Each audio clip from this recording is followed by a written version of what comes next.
18-ի շարժումը սկսվեց Սերժ Սարգսյանի դեմ, այսինքն մերժիր Սերժին կարգախոսով, հա մարդիկ չէին գնում Նիկոլ Փաշինյանին վարչապետ տեսնելու գաղափարի համար։ Մարդիկ մեծամասամբ շատերը փողոց էին փակում կամ շարժմանը մասնակցում էին, որպեսզի Սերժ Սարգսյանը չլինի։ Այսինքն տեսականորեն նրանց մեջ գուցե մեծամասն գուցե ինչ-որ մաս համաձայն լիներ, որ ասենք հանրապետականից այլ տեխնատու, ասենք Արեն Կարապետյանի տեխնացիաների Լուկա Բեկալ տեխնատուի առաջադրվել ու մեծ հաշվով դա պետք է այդտեղ վերջանար, բայց արդեն այսպես ասած քաղաքական տեխնոլոգիաները դաշտ մտան ու ամեն ինչ բերվեց այն կետին ու բերվեց։ Հետագայում այո, պատերազմից հետո եւ անգամ դա պատերազմից առաջ 19 թվականից Նիկոլ Փաշինյանին իշխանությունը պահելու համար պետք էր մեկ այլ սատանա։ Ինքը հասկանում էր, որ որքան էլ Սերժ Սարգսյանը մերժած էր 18 թվականին, բայց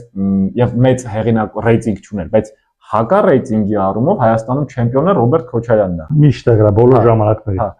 Ու դրա համար պետք էր ոնց որ վերցնել Ռոբերտ Քոչարյանին, բերել քաղաքականություն, դա ինչ-որ ճնշումների տեսքով եղավ, մոտ 1 տարուց ավել նա նաեւ ազատությունից զրկվեց